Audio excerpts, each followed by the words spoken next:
Hello dear students, कैसे हो आप लोग। तो हमने कल इंटीग्रेशन मतलब बेसिक मैथमेटिक्स पढ़ा है। तो आई होप कि सबको बेसिक मैथमेटिक्स क्लियर हुआ होगा। तो हमारा जो नेक्स्ट टॉपिक है, जैसे कल हमने डिस्कस किया, हम आज वेक्टर्स पढ़ने वाले हैं। तो कुछ बच्चों का एक के साथ सर हमारे बेसिक्स क्लियर नहीं है, बट उनके लिए मैं एक ही बात कहूँगा कि मैं जो भी टॉपिक लूँगा, सपोज वेक्टर्स के बाद जो है हम रियल में फिजिक्स की ओर जाएंगे, मोशन इन 1D पढ़ेंगे, मोशन इन 2D पढ़ेंगे। बात क्लियर है क्या? तो आप लोगों को खुद ही आएगा, तो नहीं भी आएगा तो भी मैं मोशन इन 1D कहाँ से स्टार्ट करूँगा, जहाँ से हमने 9th में पढ़ा था मोशन। ठीक है, इसी तरह जो भी कंसेप्ट हो पहले हम बेसिक रिवाइज करेंगे, उसके बाद हम आगे बढ़ेंगे। आई होप कि वेक्टर्स खत्म होने तक लॉकडाउन खुल जाए तो हम फिर फेस टू फेस ही मिल जाए। तो आज का जो टॉपिक है हमारा वेक्टर्स है।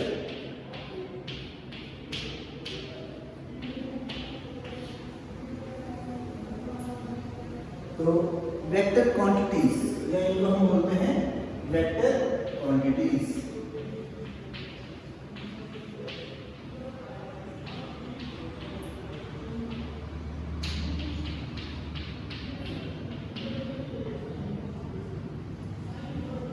जो हम फोर्स पढ़ने वाले हैं, या फर्स्ट डे से ही, मतलब जब हम मैकेनिक्स फर्स्ट में मोशन इन 1D शुरू करेंगे तो हमें पता चलेगा कि वेक्टर्स कितने इंपॉर्टेंट है, डिफरेंशिएशन कितनी इंपॉर्टेंट है एंड इंटीग्रेशन कितनी इंपॉर्टेंट है, बाकी सारे फंक्शंस जो मैंने पढ़ा है वो कितने इंपॉर्टेंट है। इवन जब हम 1D शुरू करेंगे, आई होप उससे पहले एक बार ओरल होना चाहिए सबका। मोशन इन 1 डायमेंशन जब हम शुरू करेंगे, एक बार अगर सबका ओरल होगा तो बेस्ट रहेगा। कौन से टॉपिक का? वेक्टर्स का, बेसिक मैथमेटिक्स का और यूनिट्स एंड मेजरमेंट। जिसका ये परफेक्ट हो गया ना, उसको ना फिजिक्स में मतलब उसमें 10% फिजिक्स गेन करनी। उसके बाद जिसका मैकेनिक्स में परफेक्ट हो गया, जैसे मोशन इन 1D 2D, उसके बाद NLM and rotation, work power and rotation, जिसको ये क्लियर हो उसने 70% फिजिक्स पर कमाना सीखा। बाकी सिर्फ 30%, बाकी यही चीजें आने वाली है। बात क्लियर है क्या? इलेक्ट्रोस्टैटिक्स, इलेक्ट्रिक फील्ड पढ़ेंगे, वो ग्रेविटेशनल फील्ड के इक्विवेलेंट होता है पर उससे स्ट्रॉन्गर होता है। बात क्लियर है? मतलब हमें मैकेनिक्स 1 जिसको परफेक्ट हुई ना, 70% फिजिक्स उसकी परफेक्ट हुई। बात क्लियर है? तो इसीलिए सबसे पहले हम वेक्टर्स शुरू करेंगे। सबसे पहले नहीं, मतलब आज हम वेक्टर्स शुरू करने जा रहे हैं, तो बहुत बेसिक से पढ़ेंगे, बहुत बेसिक से पढ़ेंगे ताकि हर किसी को समझ में आ जाए और आप लोग भी ध्यान से सुन लो और देखो वेक्टर्स क्या होते हैं। हम जब 9th में पढ़ते थे तब हमने देखा था कि vectors are those physical quantities which have magnitude as well as direction, which have magnitude as well as direction. एक फिजिकल क्वांटिटी क्या है?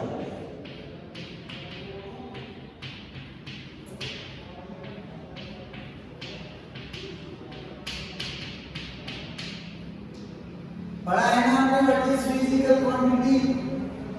वो क्वांटिटी जो हम लॉज ऑफ फिजिक्स यूज करके मेजर कर सकते हैं, उसको हम बोलते हैं फिजिकल क्वांटिटी। ये दो टाइप के होते हैं, स्केलर एंड वेक्टर। स्केलर्स क्या होते हैं? स्केलर क्वांटिटीज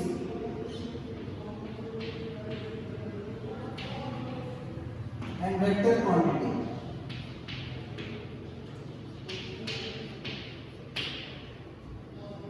क्या पढ़ा है हमने? फॉर एग्जांपल देखो, सपोज बिल्कुल लल्लू सा एग्जाम्पल शुरू करते हैं। सपोज मैं बोलता हूं कि डोर जो है, दरवाजा इस रूम का मेरे से लगभग 15 फीट दूर है। क्लियर है क्या? 15 फीट दूर का मतलब क्या है? अगर मैंने बोला कि 15 फीट दूर है, मेरे पास 15 फीट जाने के लिए इधर भी है, मेरे पास 15 फीट जाने के लिए इधर भी है, मेरे पास 15 फीट जाने के लिए पीछे भी है, मेरे पास 15 फीट जाने के लिए आगे भी है, मेरे पास 15 फीट जाने के लिए इधर से भी है, इधर से भी है। 360 डिग्री में मेरे पास 15 फीट जाने की जगह है। बात क्लियर है? तो 15 फीट जो है ना, वो डायरेक्शन लेस है। उस 15 फीट को हम बोलेंगे ये डिस्टेंस है। अगर मैंने बोला कि डोर जो है बिल्कुल 15 फीट सामने है, 15 फीट वेस्ट की ओर है, तो मतलब मैं डोर तक पहुंच जाऊंगा।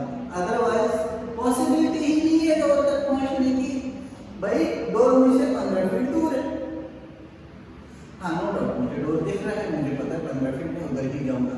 बट फॉर एग्जाम्पल अगर मैं आपको मोशन का एड्रेस बताऊं आपके घर से, सपोज आपके घर से 3 किलोमीटर दूर है, तो बट वो 3 किलोमीटर कहां से जाना है, वो डायरेक्शन पता होनी चाहिए। देखो फॉर एग्जाम्पल ये एक डेस्क से क्लास का, ये एक डेस्क से क्लास का, ये एक डेस्क से क्लास का, ये एक डेस्क क्लास का और एक डेस्क क्लास का। बिल्कुल बहुत बेसिक एग्जांपल से करेंगे। जैसे आप लोग किसी क्लास में हो, ये एक डेस्क क्लास, चलो और बनाते हैं।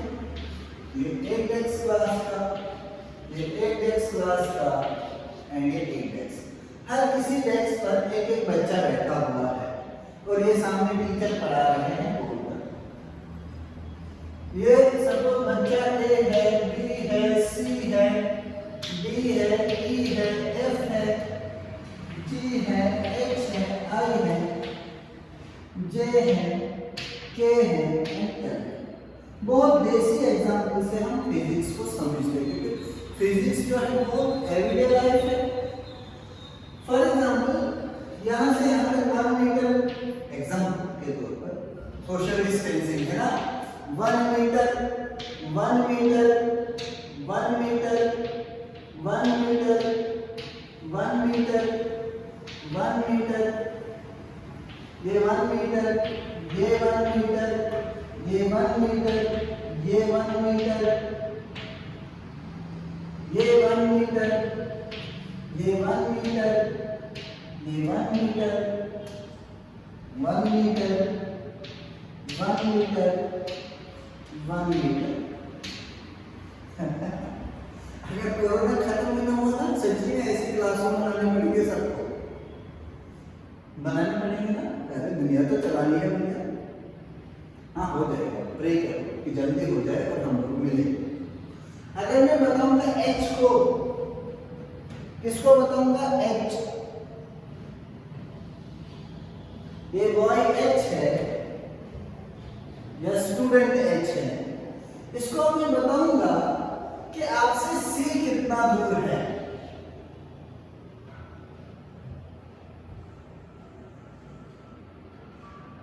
पहले सी तो डैश का सी को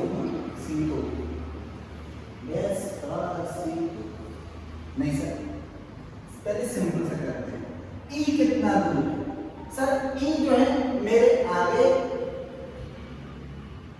1 मीटर, मतलब अगर एच को ई की जगह लेनी है तो उसको आगे 1 मीटर जाना पड़ेगा। अगर वो इधर जाएगा नहीं लेगा, नहीं लेगा, नहीं लेगा, नहीं लेगा, नहीं लेगा, तो उसका मतलब ये है, अगर मैं कहूंगा एच को ई कितना दूर है तो बोलेगा सर 1 मीटर। बट अगर हम वो बोलेगा मेरे सामने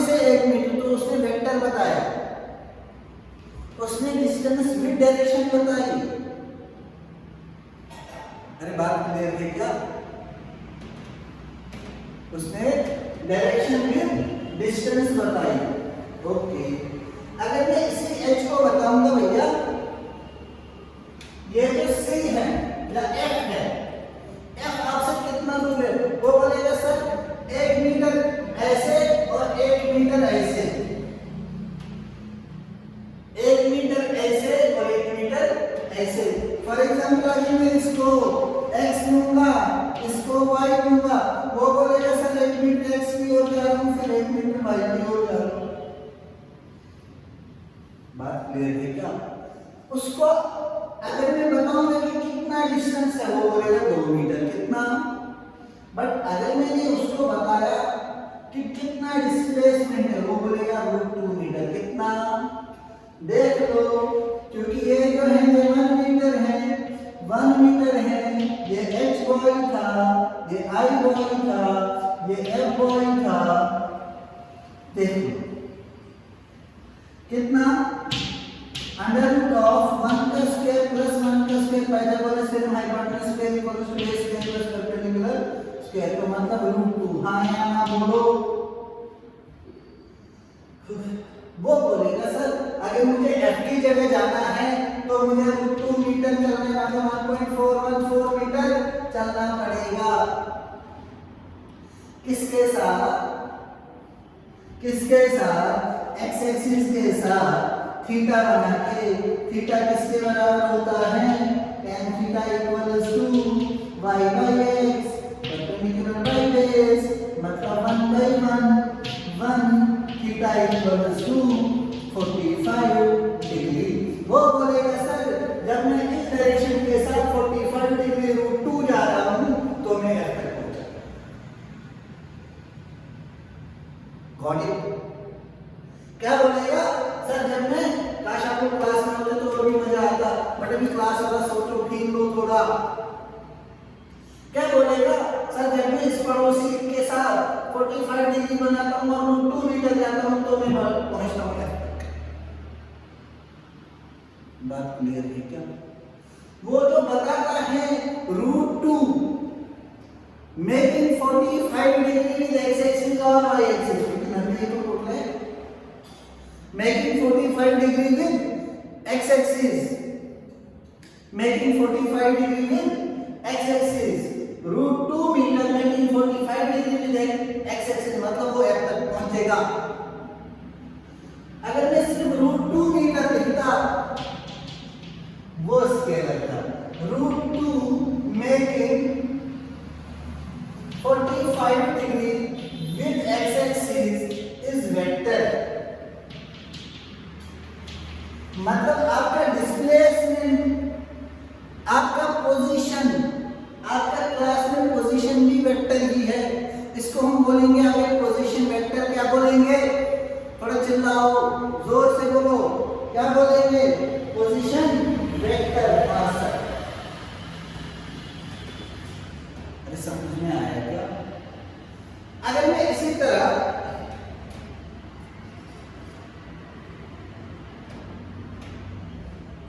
थोड़ा टफ जा रहा है ना, टफ जा रहा है। जिसको ये समझ में आया वेल एंड गुड, जिसको नहीं आया उसको आगे में फिर से, क्योंकि आगे फिर से मैं चीजें उठाने वाला हूँ, सॉल्व करने वाला हूँ। देख लो, अगर मैं बताऊंगा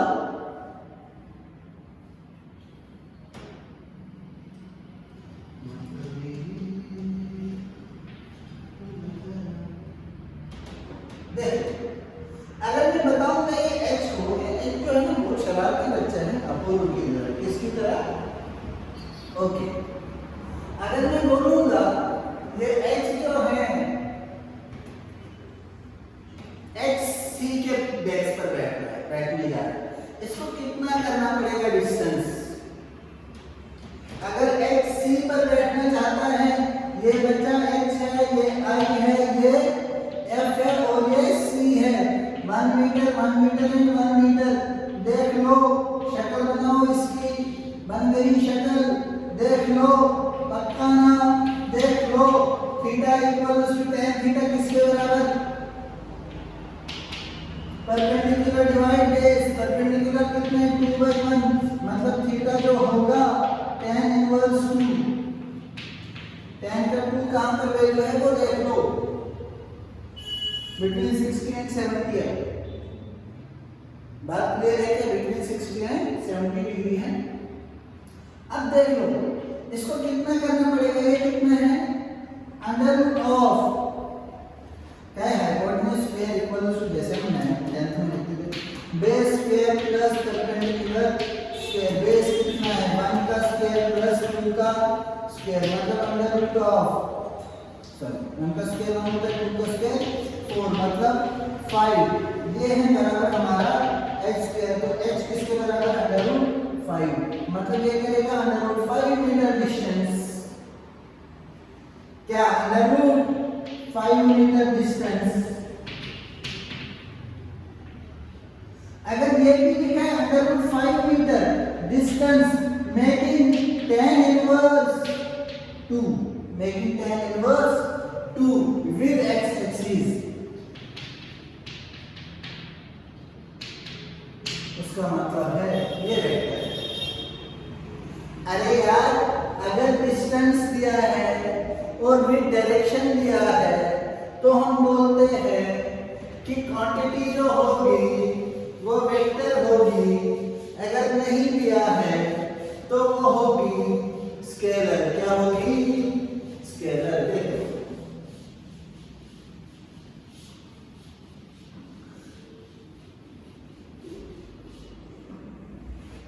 जिसको ये याद रहा ना वैलेंट, जिसको समझ में आया ना वैलेंट, जिसको नहीं ना आया ना वो टेंशन मत लेना, क्योंकि आगे वाले लेक्चर्स में इस चीज पर हम चर्चा करेंगे। बस आप उनकी थोड़ी आंखें खोलने के लिए था, और जिसने लिखा होगा तो वो बहुत ही अच्छी बात है, नहीं लिखा होगा तो बैक करके पूरा लिख लो, बात क्लियर है।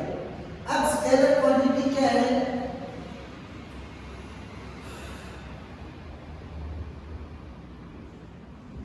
फिजिकल क्वांटिटी क्या है?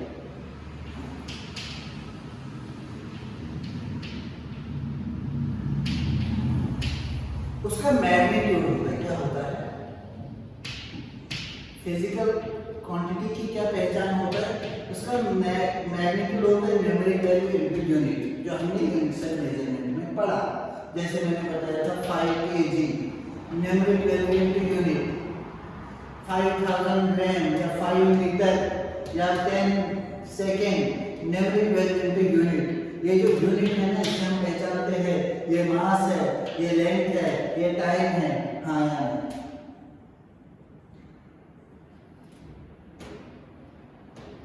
बट सिर्फ न्यूमेरिक वैल्यू इनटू यूनिट अगर है तो ये स्केलर है। अगर numeric value into unit plus direction भी है तो ये वेक्टर है। क्या लिखा है स्केलर? पहले समझ में आया क्या? पहले से स्टार्ट करते हैं। वेक्टर क्वांटिटीज क्या होती है? तो पहले फिजिकल क्वांटिटी क्या होती है? फिजिकल क्वांटिटी वो क्वांटिटी होती है जो हम फिजिक्स के लॉज लगाकर मेजर कर पाए। फिजिकल क्वांटिटी दो टाइप के होते हैं। पहले स्केलर क्वांटिटी, इसमें क्या होता है? डायरेक्शन नहीं होती है। Physical quantities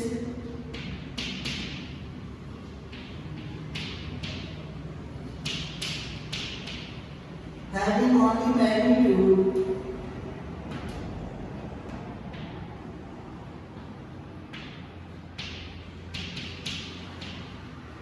but no direction.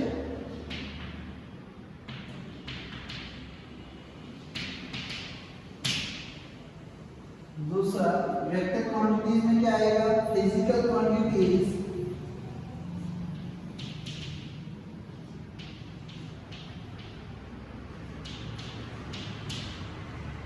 having magnitude as well as direction.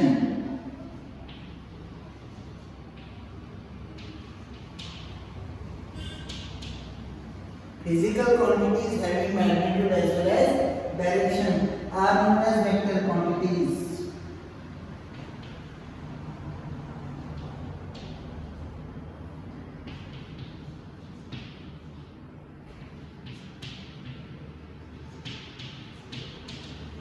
और वेक्टर्स आर नोन एज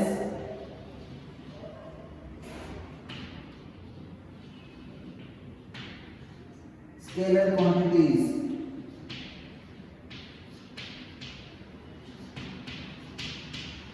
और स्केलर बात क्लियर है क्या? जिसका डायरेक्शन भी हो, मैग्नीट्यूड भी हो, उसको हम बोलते हैं, क्या बोलते हैं?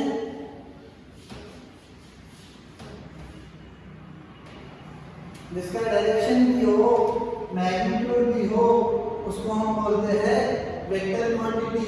जिसका सिर्फ मैग्नीट्यूड हो, उसको हम बोलते हैं स्केलर क्वांटिटी। फॉर एग्जाम्पल, मास है, डिस्टेंस है और स्पीड है, प्रेशर है,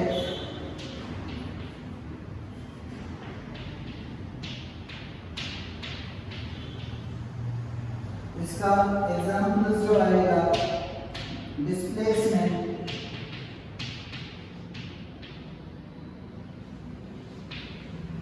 वेलोसिटी, फोर्स एटसेट्रा। क्लियर है क्या? ये बेसिक डेफिनेशन है। उसके बाद हम चेक भी करते हैं कि vector law of addition follow होगा या नहीं होगा।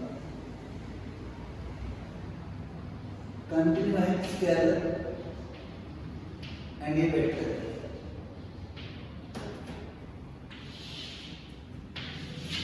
देखो,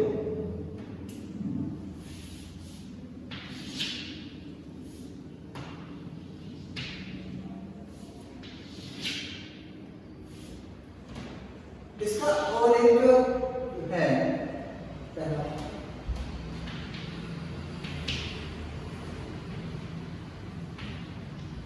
तीसरा जो है स्केलर में अगर मैं कहूंगा 1 metre plus 2 metre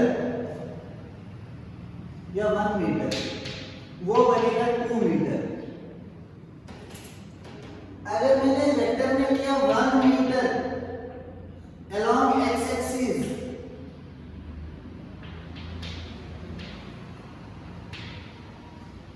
one meter along x axis plus 1 meter along x axis, वो आएगा 2 मीटर along x axis।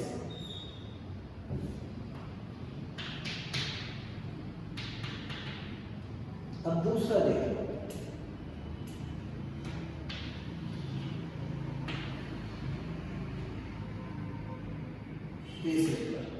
ए पर, बट बी पार्ट जो है, जो डिस्टेंस को डिस्प्लेसमेंट से अलग करते हो, ये है अगर मैं कहूँगा 1 meter along x axis plus 1 meter along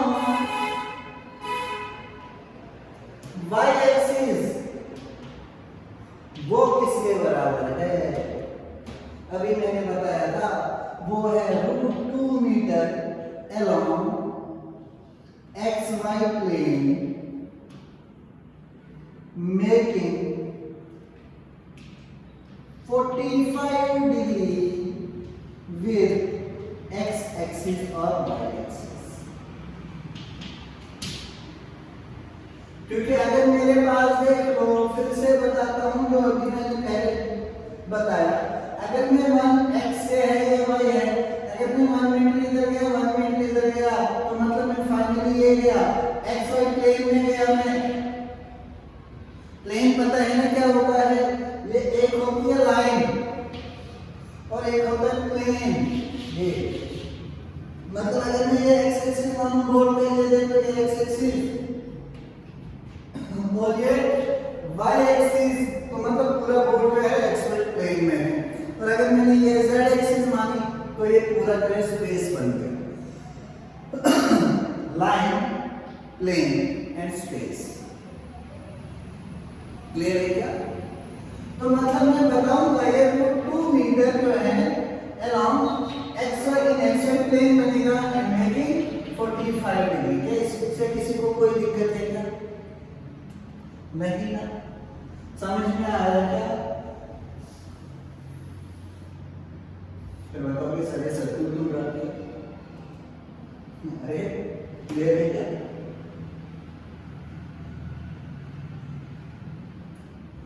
मतलब हम वेक्टर एडिशन में डायरेक्शन भी देखते हैं। अब देखो और एक एग्जांपल,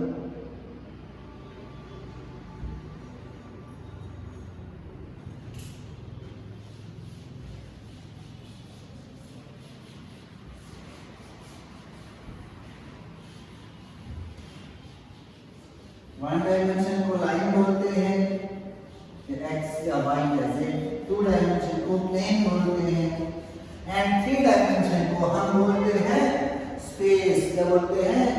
स्पेस। और एक बताता हूं, फॉर एग्जांपल ये एक ब्लॉक है, रियल लाइफ है, रियल लाइफ एग्जांपल,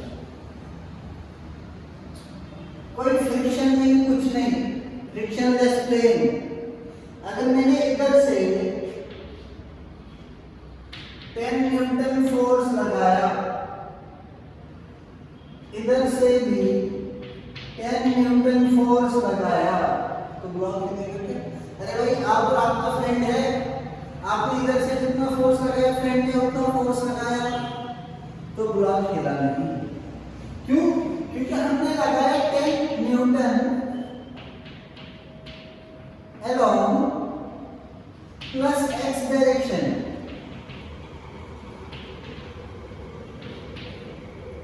एंड ये लगाया हमने 10 Newton along minus x direction, मतलब नेट फोर्स 0। ये हम आगे वेक्टर लॉ ऑफ एडिशन में भी कर लेंगे, बट अभी समझने के लिए कि फोर्स वेक्टर है। फोर्स क्या है? वेक्टर। अगर ये 10 में इधर लगाता तो ये 20 न्यूटन बनता। दोनों आप और आपके फ्रेंड एक ही डायरेक्शन में धक्का मार लेते।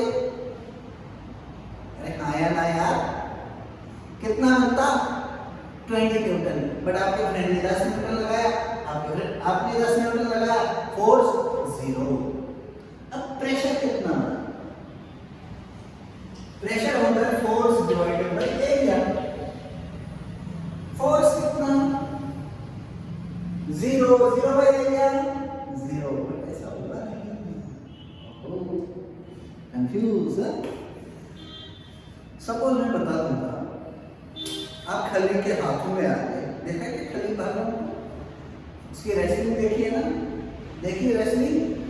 अब वो क्या करता है, इधर से भी उतना फोर्स लगाता है, उधर से चटनी बनाता है वो।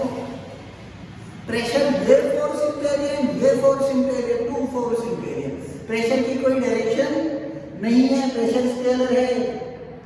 आप खुद ही सोच लो, आपको कोई इधर से भी फोर्स लगाएगा, इधर से भी फोर्स लगाएगा, नेट फोर्स तो वेक्टोरिकली 0 है, बट नेट प्रेशर 0 नहीं है। तो इसीलिए प्रेशर क्या है? Scalar quantity. उसने तो डिपेंड ही नहीं किया डायरेक्शन पर। समझ में आया क्या? समझ में आया क्या? प्रेशर कितना बनेगा? कितना बनेगा? Twice force by area. Force 10 Newton लगाना है ना, डिवाइड एरिया जो हमें इसके डायरेक्शंस दिए होंगे बॉल के, वहां हम उसका लेंथ इंटू एरिया निकाल सकते हैं, उस फेस का जिस फेस पर हमने फोर्स लगा दिया। इसीलिए फोर्स जो है वेक्टर है, प्रेशर जो है स्केलर है। ये था basic definition of scalars and vectors. फिर से एक बार रिवाइज कर लें, आप लोग मेरे साथ बोलो जोर से कि फिजिकल क्वांटिटीज वो क्वांटिटीज होती हैं जिनका मैग्नीट्यूड होता है। मैग्नीट्यूड मतलब न्यूमेरिक वैल्यू और यूनिट होता है। बात क्लियर है क्या? आगे जिसका सिर्फ मैग्नीट्यूड और यूनिट ही हो वो हो गई कौन सी क्वांटिटी? स्केलर क्वांटिटी जिसका मैग्नीट्यूड यूनिट होने के साथ साथ डायरेक्शन भी हो, वो हो गई वेक्टर क्वांटिटी। बात क्लियर है क्या? डायरेक्शन भी हो, वो हो गई वेक्टर क्वांटिटी। वेक्टर क्वांटिटी हम हमेशा कैसे ऐड करते हैं? डायरेक्शन देखकर। कैसे ऐड करते हैं? डायरेक्शन देखकर। स्केलर क्वांटिटी हम डायरेक्शन देखकर नहीं करेंगे। जैसे मैं बताऊंगा चार्ज जो है स्केलर क्वांटिटी है, क्या है? अगर मैं बताऊंगा 3 कूलम प्लस 2 कूलम, हम बोलेंगे sir 5 coulomb. But displacement vector quantity अगर कोई 3 मीटर ऐसे दिया, 2 मीटर ऐसे दिया, सर हम उसका तो रिजल्टेंट निकालते हैं इनिशियल और फाइनल पॉइंट को जोड़कर, क्योंकि displacement is the shortest distance between initial and final position. पढ़ा है ना हमने 9th में? क्या होता है displacement? Shortest distance between initial and final position. For example अगर कोई यहां से यहां तक ए से बी तक जाएगा, कोई आदमी ए से बी तक जा रहा है, पॉइंट ए से पॉइंट बी तक, वो इस रास्ते से भी जा सकता है, वो इस रास्ते से भी जा सकता है, वो इस रास्ते से भी जा सकता है। ठीक है, लगता है इस रास्ते से, चलो ठीक है। बट ये जो है ये प्यारा रास्ता है ना, इसको हम बोलेंगे डिस्प्लेसमेंट। ये हो गई डिस्टेंस, ये हो गई डिस्टेंस। क्या डिस्प्लेसमेंट क्या था? शॉर्टेस्ट डिस्टेंस है ना, सबसे शॉर्ट डिस्टेंस है, उसको हम बोलेंगे डिस्प्लेसमेंट। क्लियर है क्या? डेफिनेशन समझ में आई? वेक्टर क्वांटिटीज का मैग्नीट्यूड एज डायरेक्शन होता है, स्केलर क्वांटिटीज का मैग्नीट्यूड होता है, डायरेक्शन नहीं होती। और भी कुछ बातें हैं जो हम आगे करने वाले हैं, बट अभी इतना समझ में आया क्या सबको? ओके, देखो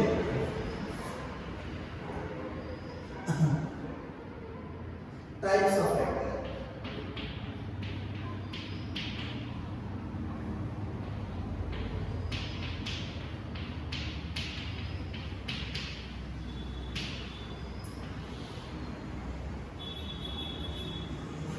पहला collinear vectors.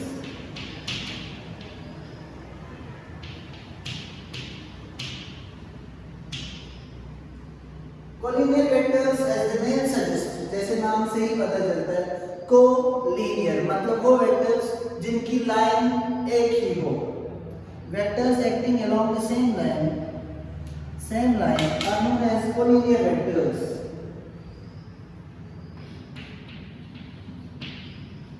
Vectors acting along the same line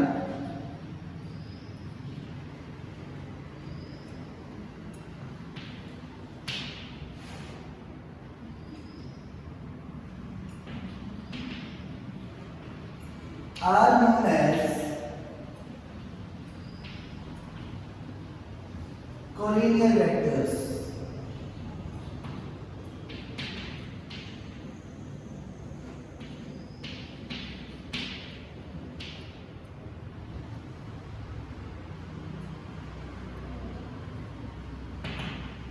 for example पहले वेक्टर की रिप्रेजेंटेशन कैसे की जाती है ये सीखिए। अगर सपोज मैं बताऊंगा ये वेक्टर ए है, इसको हम कैपिटल वर्ड से लिखते हैं और उसके ऊपर डायरेक्शन लिखा है, और ये वेक्टर बी है। क्लियर है क्या? तो मतलब नेट जो है दोनों का, फॉर एग्जाम्पल आप लोगों ने 5 न्यूटन फोर्स एक ही डायरेक्शन में दिया, 10 न्यूटन फोर्स एक ही डायरेक्शन में दिया, क्या आप लोगों ने 15 न्यूटन फोर्स एक ही डायरेक्शन में दिया? मतलब ये होगा रिजल्टेंट जो आएगा इनका,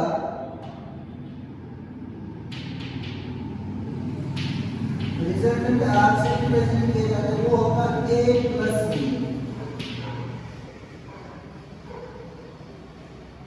क्लियर है क्या? along पॉजिटिव एक्स डायरेक्शन, जो मैंने अभी उधर दिखाया था तीसरे में कि अगर कोई सपोज पॉजिटिव एक्स में 2 मीटर चले, फिर 1 मीटर चले पॉजिटिव एक्स में, मतलब वो चला 3 मीटर पॉजिटिव एक्स में। बात क्लियर है क्या? इसी तरह अगर मैं बताऊंगा कि ये ए है,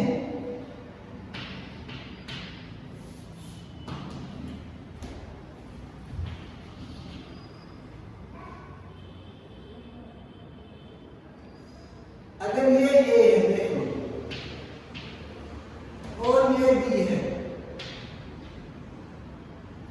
तो अगर मैंने 10 न्यूटन या 10 मीटर इधर से इधर चला, फिर 5 मीटर वापस आया, तो क्या मैं 5 ही चला? तो मतलब क्या हुआ कि ये आएगा a माइनस बी। रिजल्टेंट किसके बराबर आएगा? a minus b. ज्यादा a है ज्यादा b है, ज्यादा a है तो a की ही डायरेक्शन कंसीडर की जाएगी। क्योंकि फॉर एग्जांपल अगर मैं 15 न्यूटन फोर्स लगा रहा हूं, उधर से कोई 5 न्यूटन फोर्स, वो 10 न्यूटन फोर्स उधर की ओर लगेगा। क्लियर है क्या? ओके, तो रिजल्टेंट जो है और इसका रिजल्टेंट जो है वो दोनों का बढ़ जाएगा। क्लियर है क्या? कोलिनियर वेक्टर मतलब वो वेक्टर्स जो एक ही लाइन में एक्ट करते हैं। कभी कभी ऐसा भी माना जाता है कि मैंने 5 न्यूटन और 10 न्यूटन एक साथ फोर्स लगाने की जगह मैं और मेरा फ्रेंड मुझसे हाइट में छोटा है या बड़ा है, तो हमने पैरेलल भी लगाया। Parallel vectors are always also treated as collinear vectors. हमारे प्रॉब्लम सॉल्व होते हैं। क्या होते हैं उससे? प्रॉब्लम सॉल्व होते हैं। फॉर एग्जांपल अगर मैंने ऐसे 5 न्यूटन फोर्स लगाया और ऐसे 2 न्यूटन फोर्स लगाया, 3 न्यूटन, तो 8 न्यूटन तो मैं एक ही डायरेक्शन में। पैरेलल वेक्टर्स को भी हम क्या मानेंगे प्रॉब्लम सॉल्व करते समय? वो कोलिनियर वेक्टर है, एक ही डायरेक्शन में तो जा रहे हैं। क्या बात क्लियर है क्या? तो मतलब अगर ये सपोज ए है, ये बी है, तो उसको भी मैं लिखूंगा बड़ा हो जाएगा a प्लस बी। फोर्थ अगर ये ए है, ये बी है, तो रिजल्टेंट आएगा बस इतना है ना, इतने से इतना काटा, तो ये आएगा a माइनस बी। समझ में आया क्या? ये है पैरेलल वेक्टर्स, ये है एंटी पैरेलल। बात क्लियर है क्या? हो गया क्या? लिखा सबने? ओके, पहला वेक्टर क्या लिखा? कोलिनियर वेक्टर लिखा सबने।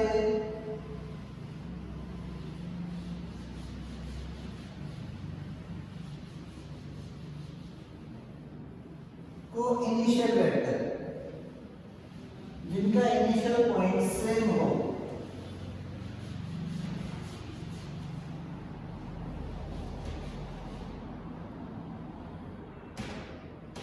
दूसरा जो है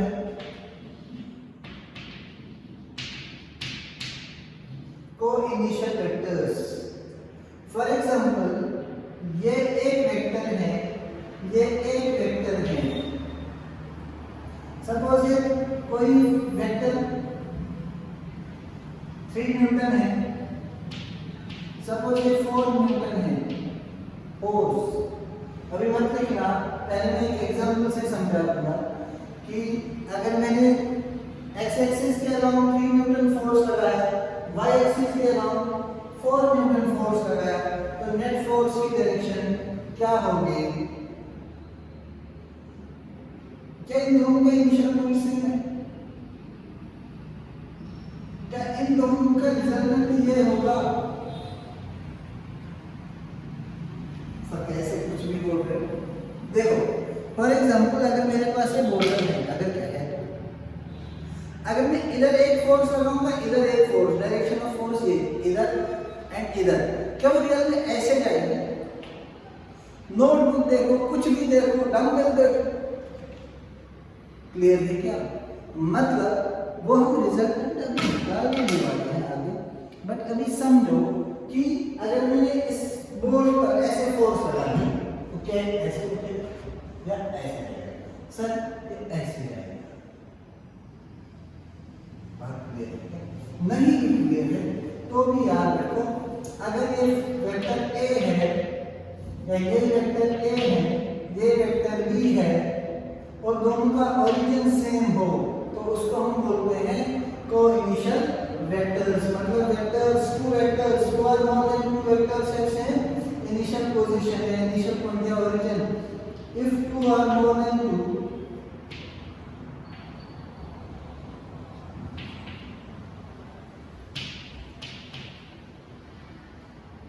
vectors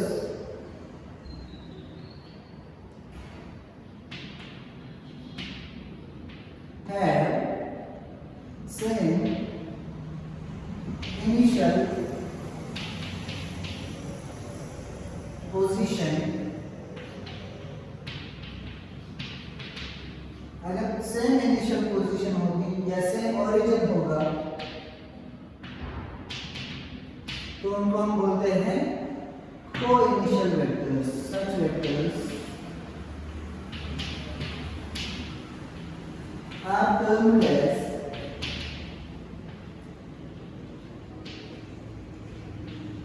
co-initial vectors.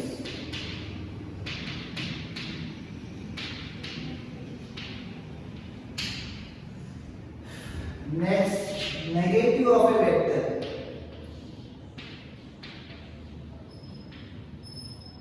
Negative, DIV. Negative of a vector. Suppose मैंने यहाँ से यहाँ तक लाइन मारी, ये वेक्टर A है।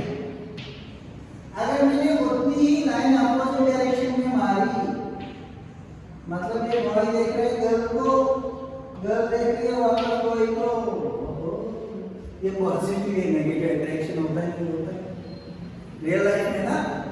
गधो देखो, अगर हमने पॉइंट P से लेकर पॉइंट Q तक एक वेक्टर A बनाया और Q से P तक बाय मैग्नीट्यूड सेम रखा बट डायरेक्शन अपोजिट की, तो उसको हम बोलते हैं माइनस। जैसे इधर से 10 न्यूटन उधर से 10 न्यूटन जीरो आया था ना, इसी तरह इन दोनों का ऐड कितना होगा। अरे सपोज अगर ये A होगा और ये B होगा, क्या हम A माइनस B लिखते हैं? अब ये माइनस A है मतलब A है इधर की ओर, मतलब A माइनस A कितना, जीरो, कितना जीरो। मतलब मैग्नीट्यूड ऑफ द वेक्टर क्या होता है, द वेक्टर है equal magnitude of the vector and magnitude equal to its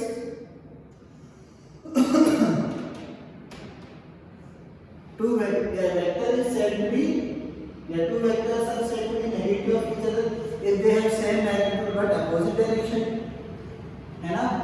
A vector is said to be negative if it has opposite direction but equal magnitude of some other vectors, sorry vector.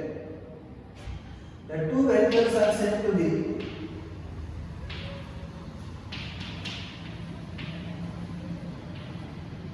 negative to each other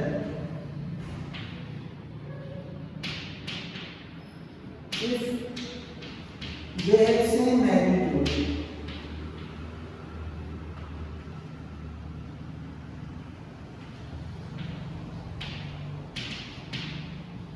but different direction, opposite direction जरूरी है, opposite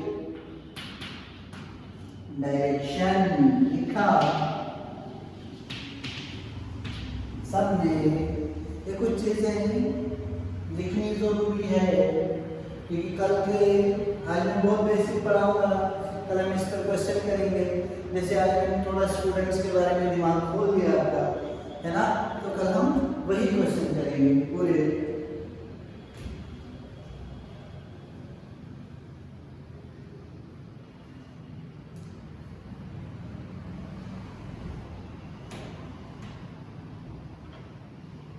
next लिखो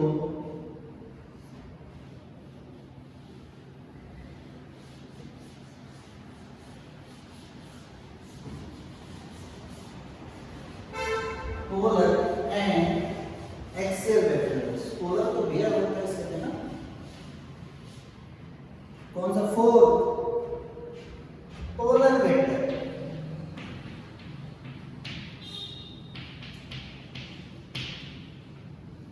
and fifth axial vector.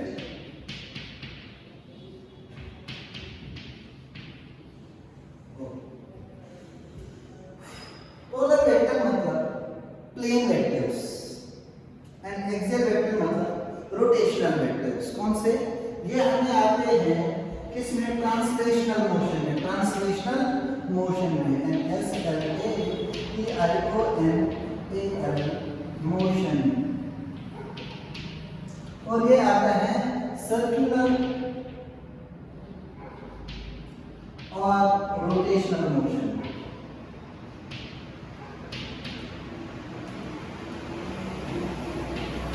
कहाँ origin है?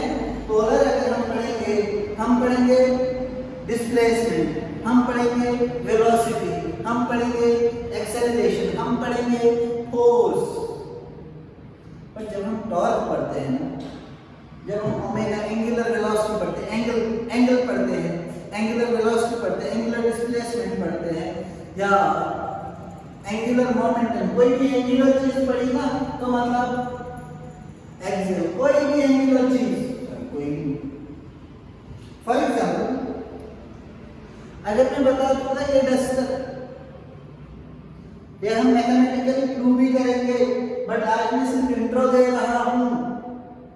बात clear के ख्याल से एक चीज जो है वो प्रूव होगी कि a - b क्यों होता है। मैंने डायरेक्ट तो अभी लिखा, बट कल मैं इसका प्रूफ भी दूंगा। अगर ऐसे भी समझ में आ जाए तो बात अच्छी, नहीं आ जाए तो कल इसका प्रूफ होगा using triangular law of vector addition, और इसका प्रूफ जो होगा using cross product of vectors होगा ये प्रूफ, बट आज सिर्फ इंट्रोडक्शन है। अब देखो, अगर मैं डस्टर को नचा रहा हूं, सॉरी घुमा रहा हूं, तो ये है r रेडियस और ये है फोर्स की डायरेक्शन। वो फोर्स खुद ही बनता है, देखो, है ना? Torque couple equivalent opposite force के थ्रू जनरेट होते हैं। या मैं ऐसे भी कर सकता, अगर ये जो है r, ये फोर्स, अगर ये r है, ये फोर्स है, देखो तो रोटेशन नहीं आएगा। अगर ये r है, ये फोर्स है तो रोटेशन नहीं आएगा। अगर ये r है, ये फोर्स है तो रोटेशन आएगा नहीं आएगा?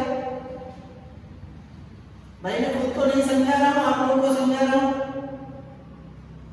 क्या इसका रेडियस ये है? फॉर एग्जांपल इसका रेडियस देख लो, जिस सर्कुलर पाथ पर ये घूमेगा उसका रेडियस ये होगा यहां से यहां तक।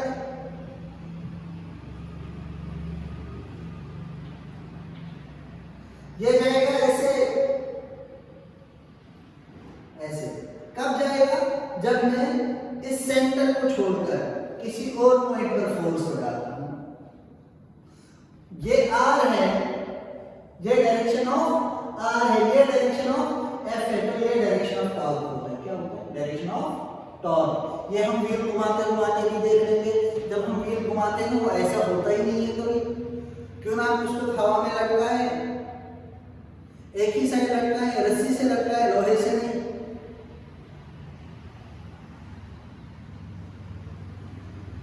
वो हम आगे करेंगे जब कब क्या करेंगे? रोटेशन। बट अभी मुझे याद रखना है कि ये रेडियस की डायरेक्शन थी और ये फोर्स की डायरेक्शन थी, मतलब ये टॉर्क की डायरेक्शन होगी। टॉर्क की डायरेक्शन जो होती है, जिस प्लेन में मोशन हुई ना उसके परपेंडिकुलर होती है। और ऐसे वेक्टर को जिसकी direction perpendicular to the plane of motion होती है उसको हम बोलते हैं एक्सियल वेक्टर। कुछ समझ नहीं आया मुझे लग रहा है, फिर से बताऊं क्या? ये एक डिस्क है, ये एक्सिस ऑफ रोटेशन, इस एक्सिस के अराउंड ये रोटेट करती है। इसको हम क्या बोलते हैं? एक्सिस ऑफ, जिसको अभी समझ आए तो वेरी गुड, नहीं तो हम पढ़ने वाले हैं ना। क्लियर? इसका रेडियस ये है r और ये है f, फोर्स की डायरेक्शन। क्लियर है क्या? तो r क्रॉस f जो है वो टॉर्क देगा। टॉर्क की डायरेक्शन जो होगी ये,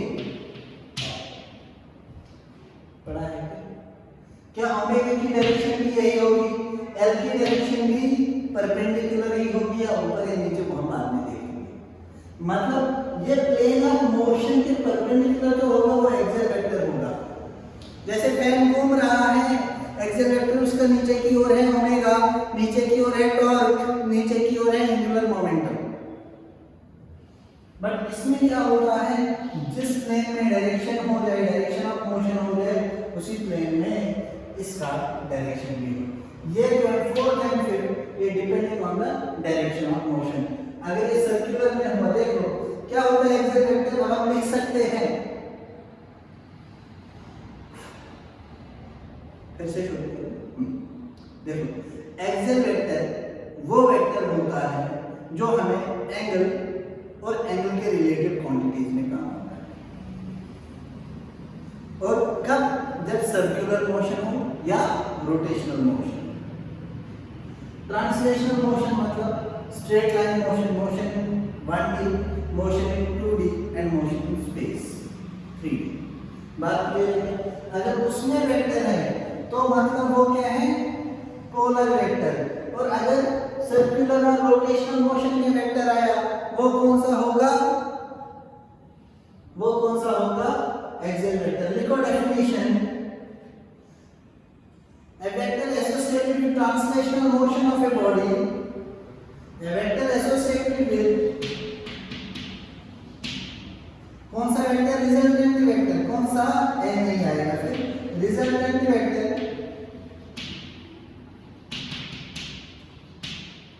of translational motion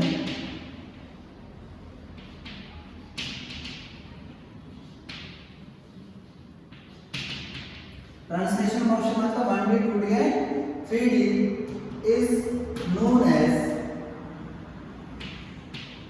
polar vector। And उसमें क्या लिखोगे, रिजल्टेंट वेक्टर ऑफ सर्कुलर और rotational motion is known as axial vector। Axial vector is always directed perpendicular to the plane of motion। लिखा क्या, axial vector is always directed perpendicular to the plane of motion। ये था intro किसके बारे में, vectors के बारे में। एक बार सारे बताएं क्या, सब बताते हैं फिर से। वेक्टर क्या होता है बताओ खुद से। अरे भैया, फिजिकल क्वांटिटीज क्या होती हैं जिनका न्यूमेरिक वैल्यू यूनिट हो। बट फिजिकल क्वांटिटीज के दो टाइप है, स्केलर क्वांटिटीज जिनका सिर्फ न्यूमेरिक वैल्यू और यूनिट पर ही वो गुजारा करते हैं। और अगर न्यूमेरिक वैल्यू और यूनिट के अलावा मतलब मैग्नीट्यूड के अलावा, न्यूमेरिक वैल्यू और यूनिट मतलब मैग्नीट्यूड के अलावा डायरेक्शन भी हो तो वो वेक्टर बन जाती है ना। तो उसके बाद हमने क्या देखा कि टाइप्स ऑफ वेक्टर्स समझ में आए क्या सबको, और भी टाइप्स हैं। बट पहले हम रिप्रेजेंटेशन ऑफ वेक्टर सीखेंगे, बाद में वेक्टर एडिशन सीखेंगे और तब वो टाइप्स क्लियर हो जाएंगे। जैसे हमें यूनिट वेक्टर पता करना है, यूनिट वेक्टर भी पता नहीं, नल वेक्टर पता करना हो तो पता नहीं है। बात क्लियर है क्या? मतलब आज का टॉपिक जो था सिर्फ टाइप्स ऑफ वेक्टर्स पर था, वो समझ में आया क्या? पहला क्या टाइप पढ़ा, कोलिनियर है ना, जो अलोंग सेम लाइन हो, वो तो पैरेलल भी हो सकते हैं और एंटी पैरेलल भी हो सकते हैं। अलोंग सेम लाइन हो तो ऐड होगा, पैरेलल होंगे ऐड होगा, अपोजिट टू ईच अदर होंगे सब्ट्रैक्ट होगा। बात क्लियर है क्या? उसके बाद क्या पढ़ा, को इनिशियल, जिनका इनिशियल पॉइंट सेम हो गया, ओरिजिन सेम होगा। बात क्लियर है क्या? उसके बाद हमने पढ़ा नेगेटिव ऑफ वेक्टर। नेगेटिव का मतलब equal in magnitude but opposite in direction, उसको हम बोलते हैं नेगेटिव ऑफ वेक्टर। उसके बाद हमने पढ़ा polar vector and axial vector. Polar vector translational motion, translational motion वो मोशन है जिसमें क्या होगा, मोशन इन 1D 2D या 3D हो। एंड एक्सियल वेक्टर कहां पर यूज होते हैं, सर्कुलर मोशन में, जिसमें सर्कुलर हो या तो ऑब्जेक्ट रोटेट हो जाए, या सर्कुलर हो जाए या रोटेट हो जाए, वहां पर हम कंसेप्ट ऑफ एक्सियल वेक्टर लगाते हैं। ये जो है पोलर वेक्टर, इसकी डायरेक्शन, रिजल्टेंट की डायरेक्शन हमेशा सेम प्लेन में होती है जिसमें वेक्टर्स होते हैं। इसकी direction perpendicular to that plane जिसमें मोशन हो रहा है।